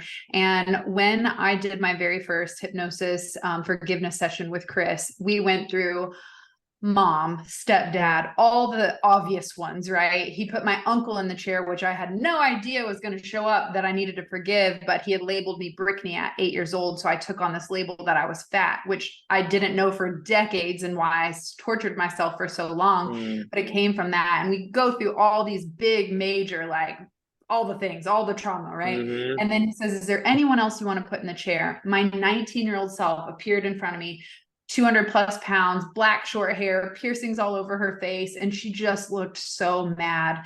And the question that I asked in that hypnosis session was, why were you so angry? And Mhm. her answer changed my life. She said, because I had so much love to give and no one to give it to. And in that moment, I realized that every boy I had slept with, every people-pleasing act I had done out of alignment and integrity, all of that was so that I could feel the love that I had for myself and not the love that I was thinking I would get from someone else or something Mm, else. So mm, you talking about anger just like sent me back, like, because you don't even realize, like, over time, when you're on this healing journey, whether it's a physical weight or emotional or financial business goal, you don't realize the progress until you stop and reflect and look back. And just as you were yeah. saying that, I thought, man, Bitchney used to be one angry person. And hearing you say, just talk about that just was like a beautiful reminder that we can change no matter where you come from, no matter how angry you are, how much you hate yourself, or how hard your life was. Literally, it is a decision to change. And through that forgiveness process, I was able to start pouring that love into me. And then that then turned into, well, now my cup is full and I feel so good, I want to give that to other people. I would have never guessed Yeah. that Bitchney would then turn into some kind of spiritual healing channel for others to heal. But because of my Yeah. own journey, that's essentially what has called me to do it. Like you talked about, I always talk to my healer and like psychic friends, like, who fucking signed up for this job? Why are we here? And they're like, we did. Yeah. Like, I know, but why? Yeah, right. Well, I always say too, it's like, and thank you for sharing that. It's powerful. I always say there's no there, right? Like, because you say when I get there, when I get this bill paid off, when I get to this thing, then I'm going to be happy. But the thing is a lot of times I really try to bring things down and be grounded with people and go, look, I'm not perfect. I make mistakes. I have to learn all the time. This is a constant journey. So it's not like, oh, Brett's there now and he's figured this out. So I've got all the answers and I don't do any of this work anymore. Like, it happens all the time. So it's another thing too. So when you're someplace where, whether you're somebody young and listening to this right now and you've never done this work, whether you're even somebody that's mature and you haven't done it, we're all doing it all the time. There is no stop. And when you start to embrace the fact of learning all the time and constantly being able to refine yourself and evolve all the time, it becomes a beautiful journey where you get in the flow. It's like exercise and it becomes easier. A couple years ago, I had a breakthrough. I was married for a long time, and then when we split, I was engaged, and my fiance and I split. I went through a period of time. It kind of threw me in a little whirlwind for a bit, but I was really trying to figure out. It ended up being a blessing because I learned a lot about myself and I grew. But I was like, what's going on? I talk about these times. I coach people this stuff all the time, and what do I need? Like, what am I supposed to learn from this? I remember I was like, it was on my birthday actually. I went up to this Mount Charleston area out here in Las Vegas, and I was hiking in the snow and came home. I had this beautiful day, and I was in my room, and I was just walking around in my bedroom, like talking to myself, and it just hit me like a ton of bricks. And this is something I think that a lot of people need to learn, because this was really deep inside myself, and all the work I'd done, I hadn't discovered this yet. But I realized that I had to believe that I could find someone that loved me as much as I loved them. I always felt like I was a fixer. So I was always finding people to fix, or people would come around. I'm like, well, they're not going to love me like me because I've got these resources. I can do this. And, I think that for everybody, like you're talking about with that as well, your experience is like learning that you can love yourself the way you need to be loved. People can love you the way you want to be loved. And it's okay to love others that way, right? Allows us that freedom because we're afraid of being hurt. And a lot of times we don't take the action we need because we don't want to make a mistake. We're going to be embarrassed. We don't want to be hurt. And you got to be brave and know that the bravery very quickly turns into courage, and you're off on the races. I mean, like 2 or 3 times of falling down, and all of a sudden you got that baby down, Yeah, it's totally true. I think courage is not, they say like courage is not the absence of fear, but what you do with it. Mm-hmm. And I Yeah. always think back to like Adele, how she says she throws up before almost every performance Yeah. because nerves, anxiety, all the things. And I think she's one of the most incredible, phenomenal, top level singers that we've ever experienced. And so you're right. As, when people, I always remind people, please look at my picture from 20 years ago or 15 years ago, 10 years ago. Like, please don't just judge my shit today. Like, I need you to see that there has been a journey to get here. And fear does not disappear. It's just, I always throw her on the back seat and say, come along, because I know that when fear shows up, I'm at that crossroads that's leading me in the right direction, that I'm headed outside my comfort zone, because fear wouldn't show up within the comfort zone. Yeah, it's definitely, courage and bravery are prerequisites for this life. And if you don't have them, it's definitely time to start cultivating them. And you only do that by pushing forward. And putting yourself, like, one of the things we always do a 21-day challenge every month in our membership club so that people get into the habits of change. And one of the biggest challenges that we've done, and the most uncomfortable but the most rewarding has been the rejection challenge. For 21 straight days, we encourage our elevators to go get rejected on purpose so that you can build that resiliency, you can build the tools to be able to handle those conversations. Nice. And what most people found is that they got what they were asking for 50% of the time. That was like outrageous ask that would be like, hell no. But when I find that people have the courage to ask and come to me specifically, shoot me a DM like, hey, I know this is a crazy ask, but that courage enough is alone for me sometimes a big motivator to be like, fuck yeah, let's grant them that. Let's do that for them. Let's make that an option for them. Whereas, you know, if you don't ask, the answer is no. Yeah, that's awesome. Good for you guys. I love that. Love that. It's, you got to get used to challenges, right? I always say problems are challenges in life. Problems something where you don't see the benefit, but challenges need to be daily, right? Always seek for something bigger, ask how you can do it. And again, it's never that you're not enough. It's what can I do that'll be fun? What inspires me? And go for it. Because if you're not going for it, then you're just choosing that, you know, it's survival mode for the day or for the week or whatever. It's like, oh, I just want to get by. And I think it's important to continue to press, because I think we're at our best and our happiest when we're challenged and growing. Yeah, I want to ask you real quick, is there something that you're doing daily? Is there like a modality that you find yourself doing the most of now where you're like, I have to keep this in my daily routine or my life, or my attitude to be a little bit more off kilter? Is there something that you're like just really enjoying doing? Yeah, I have a process that I teach all my clients. I call QP1, quantum programming. And it's a process where I get up in the morning within 10 minutes of after waking up. I go and I do, first of all, I sit down, I check in on my breath. I don't defect it. I just check it first to kind of see where it's at. Then I do check in on my thinking.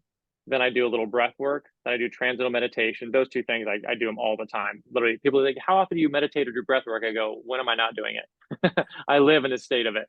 But so I do the breath work, the meditation for about 20 minutes. Then I do a set of prayers and affirmations.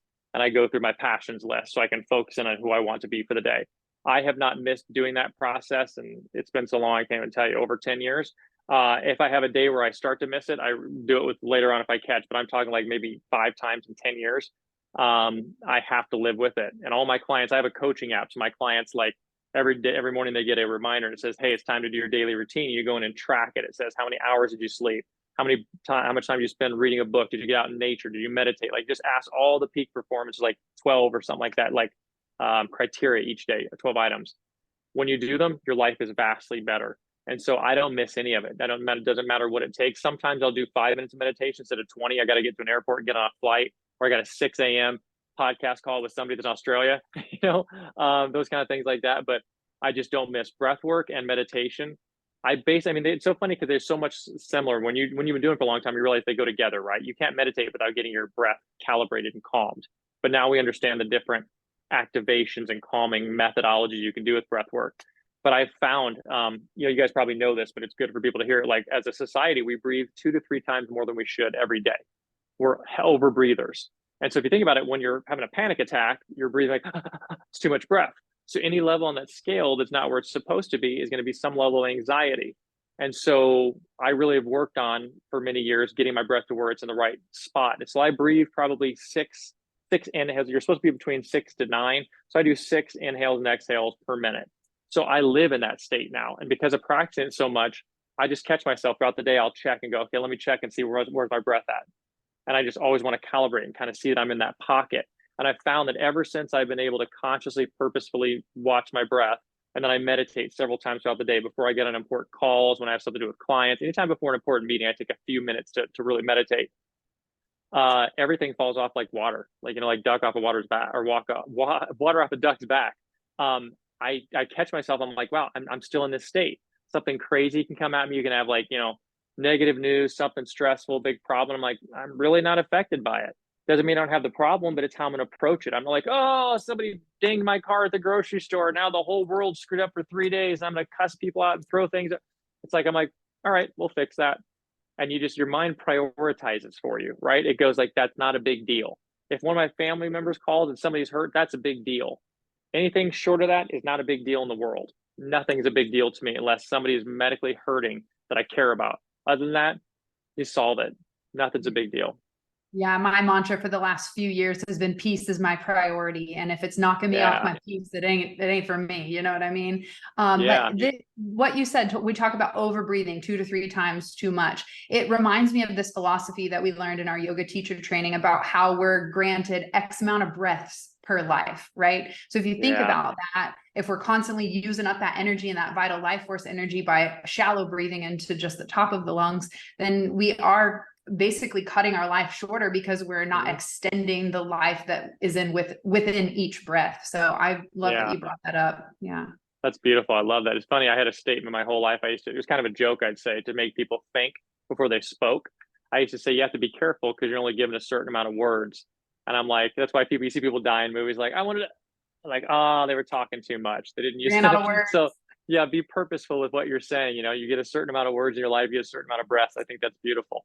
It's true. It reminds me of Yogananda. He was giving that speech to all the like high level Californians. He'd come over, first yogi from the East, to like bring this principle and these practices like in a mainstream kind of way. And like he mic drops it in his conversation and then falls flat and dies right on the stage. So it's like, holy smokes, like the amount of words, the amount of breath, your purpose, your mission, divine timing, like going back to what you said earlier about having that faith in something higher. I grew up with a Christian preacher father. And so when I met Chris, he's like, you have Jesus on your MySpace page. Can we talk about that? Watch this documentary. Here's Richard Dawkins, like read this book. And so I went through my own journey of like, wait a minute, I'm questioning everything now. I don't know if I believe anything anymore. Yeah. And through my mom's stroke, through our near-death experience in Colorado, through my dad's dying, through our cat dying last week, like just so many things have like brought me to this realization. Well, shit, I totally lost my train of thought. Did you become spiritual, son? Thank you. Okay. Good job. He had asked me, way to go, way to pay attention. Chris had asked me, right? I'm like standing at my altar, fucking crying, all the things, praying, ringing bells, doing the things. And he's like, do you feel like the last few years of all this trauma that we've been going through has brought you, like you've become more faithful or more spiritual? Not just more spiritual, because that's been our journey, but like more faithful in something even outside of ourselves, like where you would call it God, whereas in spirituality, maybe like higher self or Holy Spirit or spirit, great spirit, like the lines get blurred in those two realms, but they all boil back down to the same thing, love. And I wanted to share this story with you, so I love that it's coming full circle. When I was standing at my altar right before our cat died, I was praying for every miracle, everything, and I walked up to the altar and I said, okay, Buddha, Allah, Krishna, fucking Sarasvati, like I'm calling on Ganesha, I'm calling on every deity, every spiritual higher whatever I've ever learned from every religion, from everything. And I get to the last one, and the Holy Spirit, and my salt lamp turned on. I was like, okay, you like that one, do you? Sounds good. We're going to call you that and just carry on and keep on. So I think it's beautiful just to reiterate the fact that there is something outside of ourselves that if we can learn to surrender and trust the process, that we don't have to be the ones in control all the time, that we can actually live in this flow of synchronicity and allow for more opportunities that serve our growth without having to try to control or force it. Because I find that so often, just out of pure trauma response, is we're trying to control every single scenario, and that is where you miss the magic of what could be. Beautiful. Judging, it's like that. And I thank you. It is beautiful. And I'm sorry for those losses. I know I have 2 cats and a puppy. They're my family. They're my tribe. And so I was like, oh, I felt for you. But I think the thing is, like with faith and religion, because I talk about this a lot. I've even had people that are coming to the retreat ask me, so this is spiritual. I'm not a very spiritual person.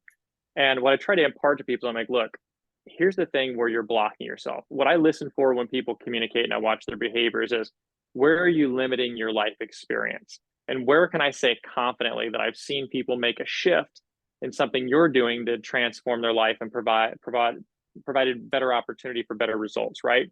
And so what we do with all religions and all faith is we try to put it in a box and we try to make it's this thing, you're right, this is wrong, I'm judging this. But the whole thing is, forget about it. Take the truth out of it. I've read thousands and thousands and thousands of books, and guess what? They all have something good in them. I don't believe every single thing every book says, but out of every book, I find some value.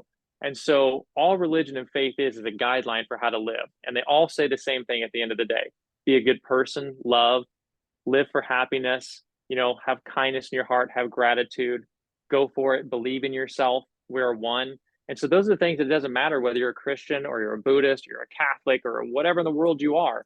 At the end of the day, the truth is love, and it's about kindness, and it's about living with gratitude. And when you do that, everything else comes into focus. Well, I'll tell you too, for everyone who has not explored religions, which is definitely something that everyone should go and look at, because there are huge populations who have tried to figure out the story, who've tried to figure out something and become a part of something. There is a book that is really good and is by Houston Smith called The World's Religions. And he does a fantastic job. He was like back in the days of Ram Dass and Timothy Leary and all these kind of guys that like friends in that LSD group. He was like one of those kind of guys. And he has a book that is just like, here's the Islamic faith, here's Christianity, here's Buddhism, here's Taoism. And it's just in-depth explanation on each one, kind of like your Buddhism for dummies, but it's just so well written and well thought out. Like if someone hasn't into that, my mom gave me that as a gift years and years ago. She's like, hey, I brought you this book on religions. And I was like, look at this shitty ass. Like, where's the cool stuff, Mom? Where's the cool stuff for Christmas? I'm like, and then I read it and I was like, this is the cool stuff. This is the cool stuff. Because when you do have a bit of faith, an ounce of faith, when you have that faith of the mustard seed, you know, it's your life can improve in ways that, I mean, I've seen religious activity and stuff like that totally save people. I mean, alcoholics, people who have just been down horrible paths, people who have just had horrible traumas in their life. And it has been that religion or belief in something that has completely pulled them out when nothing else did. No therapist did it. No 12-step program did it. No seeing anybody. And so if you have not explored religions, it is so important to start diving into there and look at it with the open mind. Because if it doesn't agree with yours, that's totally fine. There's going to be huge truths that come out where you go, that resonates. And you won't have to think about it. It won't be a belief. You'll feel it and you'll know it and you'll go, that's true. I know that. That's true right there. What they're saying right there is true. And that's why it's so important not to block anybody out.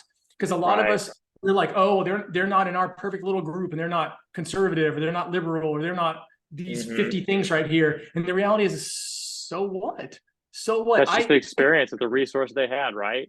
Absolutely. Yeah. I don't even typically like being around people who think the same way I do, because like I'm not going to learn so much. I'm just going to hear myself think, and I'm already with me all day. So I don't need that so much. But it's great to meet guys like you who are so open to this and so willing to share about it and talk about it, because I really think we're coming to a part where as men, we're figuring out, damn, we need this.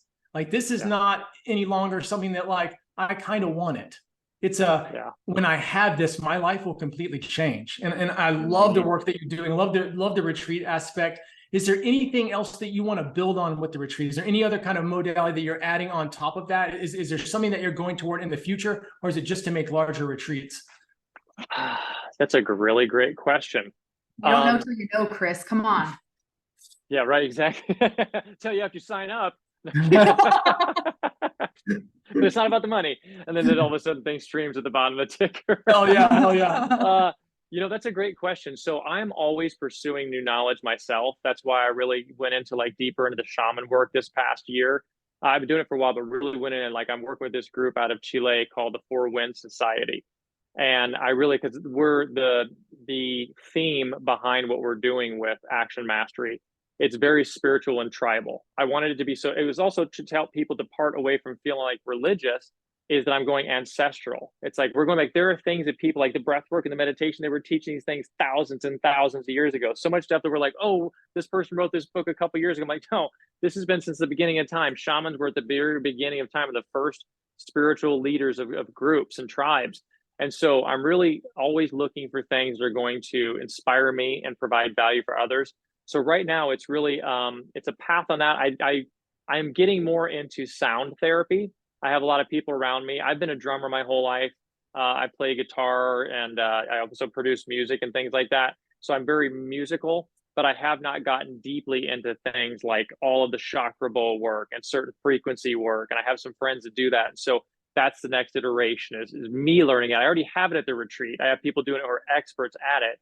But that's the next thing I want to get deeper into that I wouldn't say I'm an expert at right now. So I'm excited to get, as soon as I finish this retreat, again, I'm always putting myself into training. I'm always learning. I do a training every single year and all the learning. And so I'm going to start doing some things with the sound bowls and chakras and gong baths and certain things where I go deeper into those modalities, because they just really, they're exciting me. They turn me on, and I can't wait to do more of them.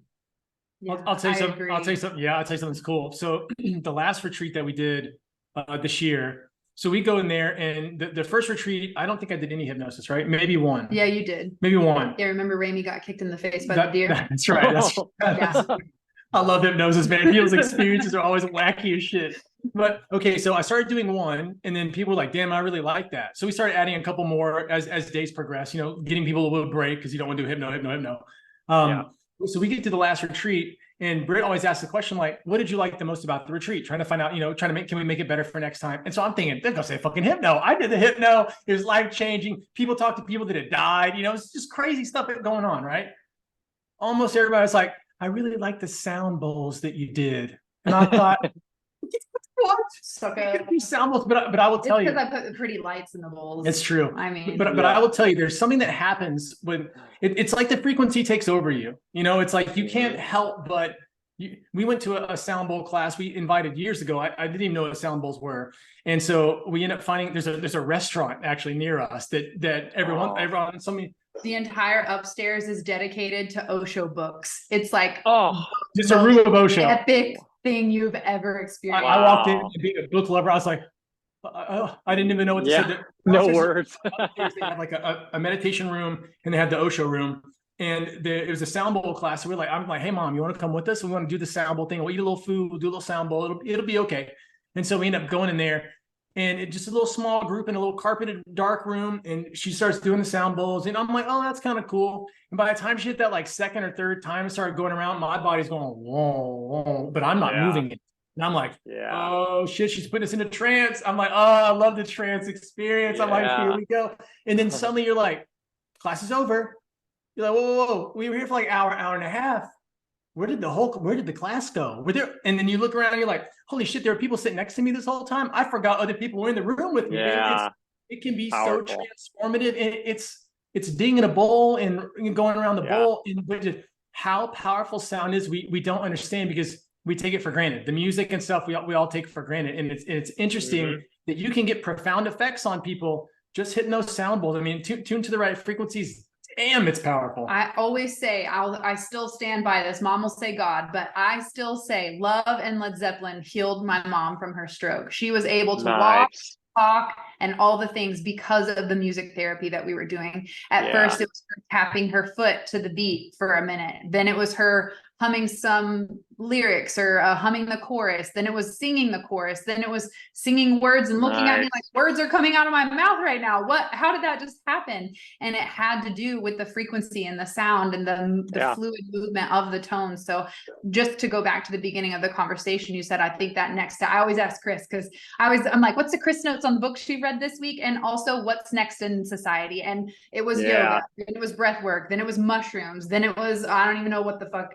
where we're at now. But I love that you're like, that next thing we're on, I'm like, oh, he's on it too. What is it? And you're absolutely right. It's that sound frequency healing, because we can literally heal our system. We can manipulate the weather and move it with sound frequency. Like we can do so much. I mean, the pyramids, hello, abracadabra, you spoke and it has turned into form. Like, oh, like I'm getting pumped up about it. I know you are. I love it. I love the passion again. It's the passion again. Crazy. It's so true, because we don't realize, like people say, like hiking's so good, going to the mountains, going to the ocean. They don't realize that it's 432 hertz. That's where our body's supposed to vibrate. So your body sits at 432 hertz. Right. Yeah. And it's like, so like, we think like, oh, what is this doing? It's like, look, we're just so much deeper. That's why I think that sound will be the next, the next breakthrough. They're already doing it with science, right? People that have cancer, they're now using these things. Well, take like tuning forks. They'll put a certain frequency, put it against someone's foot, vibrates to the body, and it kills the cancer cells. Because the thing is, it's all vibration at the end of the day. Like that's what energy is. If you go down to the cellular level, the science level, we're all cells. A cell in action, that's momentum, creates mass. So that's all like cells, and illness is something that's vibrating at a different frequency that it's supposed to be in your body. So whenever you put the sound in there, you don't have to think about anything. It's done, right? There's sounds. We've all probably seen those things. There's sounds they use back in certain wars where they'd turn something on, it could kill people instantly. Like that vibration, it's just like cancer. That's what it is when we have radiation, right? It's a vibration of a certain frequency going through you that's not supposed to be going through your body. So it can't actually move through the cells. And so, yeah, it's unbelievable. I know that we're really on emerging that. And the cool thing is it's going to be stuff where it's instantaneous, where we're going to heal people's bodies and get rid of illnesses and things that are going on by listening something beautiful. Kudos to your mom for doing that, for going through the therapy and using the music, because it's alternative. It seems like it's not, but most people won't try it. And that's brilliant. Yeah.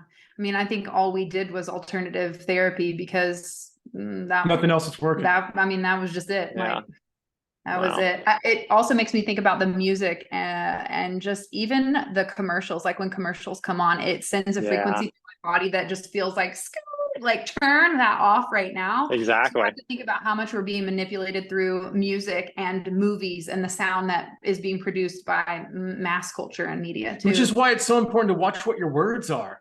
If you don't want to speak, if you would, I love giving this exercise to people. If everything that came out of your mouth came true, is that something that you would want? And so, I mean, we are powerful beings. We know that we're constantly taking thought forms and producing them into physical, tangible objects. So why would you say it? Like, I understand. Like Dr. Emoto, right? 100%. Dr. Emoto, the guy that did the experiment on water, and they blessed the water and did the things, watch the molecules change.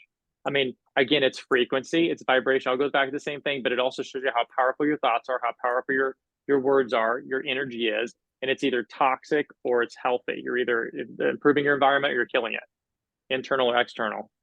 Yeah, I don't know if you've looked into Veda Austin's work out of New Zealand, but she's continued that work. And cool.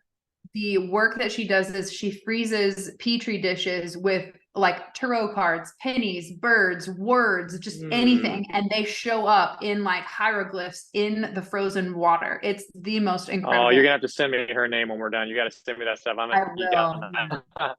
She's phenomenal. Wow.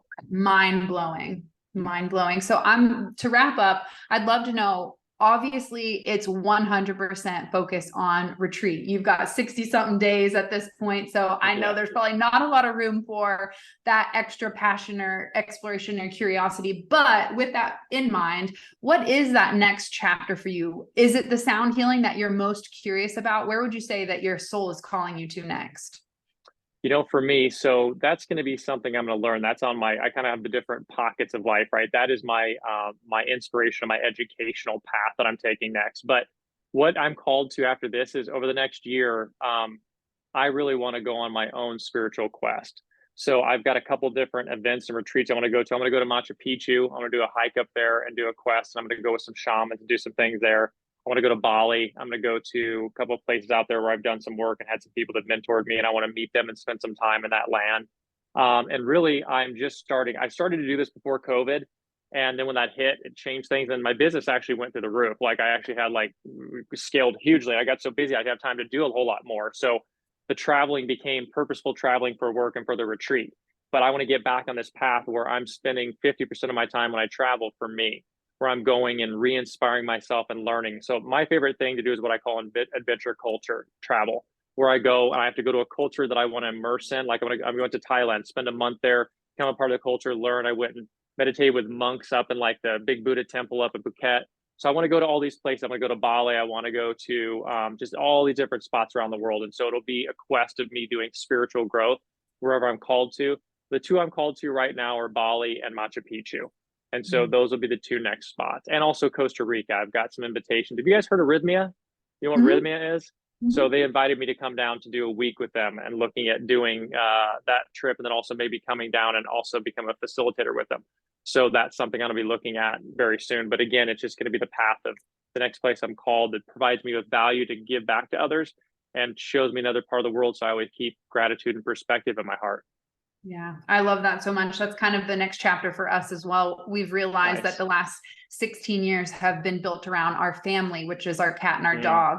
And with the cat suddenly passing way sooner than we had anticipated in our life trajectory, the dog's not far behind. So we're like, well, I guess that travel, immerse yourself in cultures is happening a lot faster than we had anticipated. But to your point, before COVID, we were in Iceland, Bali, Costa Rica, anywhere we could go to like put ourselves in different cultures to like learn new ways of living and thinking and acting. It's one of the fastest ways that you discover who you are, because you're not in a routine. You have to make those conscious in the moment decisions. Mhm. And I think that's one of the most powerful ways to discover yourself. So I can't wait to cross your paths in Thailand, Yeah. maybe Vegas, like what, you know, like wherever we end up crossing paths, that'll be so incredible. But I love that you're on that same literal trip as well. Yeah, it's amazing. So Yeah. in order to wrap up, because I know I could talk to you for hours, and I hope that that moment Same definitely here. does come, because I mean, Yeah. we're definitely on the same vibe. We always end our podcast with asking a person, what does living an elevated life mean to you? Living an elevated life to me means following your destiny. And by following your destiny, it's figuring out what's most important to you in life and then living it with integrity. And to me, integrity is, you know, doing what you say you're going to do, but also the integrity of following your path. And so that's, for me, it's kindness, it's love, and it's openness to the journey. Like I have no idea what tomorrow is going to bring. I'm going to do my best today, and I know it's going to be a beautiful thing, and I'm ready for it. But just continuing to be ready to evolve. And like literally everything that happens, I see it as a, you know, like this is an opportunity for growth. This is something that's come to help shape me. And I think when you surrender, probably that'd be the biggest word, right? Inspiration and surrender. You surrender to everything, and then all of a sudden everything becomes for you, not against you. So, mic drop right there. You know, Brett, this has been such a beautiful conversation. Where can our elevators go and soak up more of your wisdom and learn about your retreat? How can they plug into your world? Great, thank you. Yeah, simplest ways, you can look me up anywhere, brettbaughman.com, just my name. If you search me, you'll find probably more things than you want to find.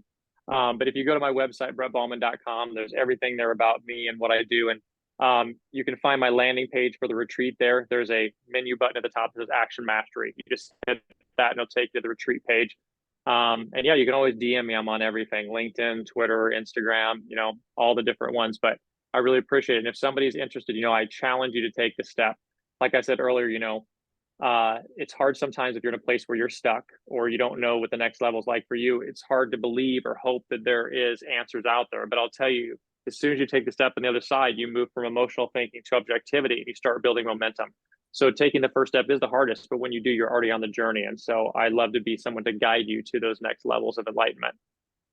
I love that. And entertainment, because you know, when you look Yes. good and you do good, it's just a full package and we love it. So thank you so much for sharing your wisdom. Thank I'm you. sure this will not be the last time we soak up all of your magic and showcase you here on the Elevated Life. But until then, thank you so much and good luck at that retreat. We can't wait to see all the lives you transform, and we will catch you on the next one.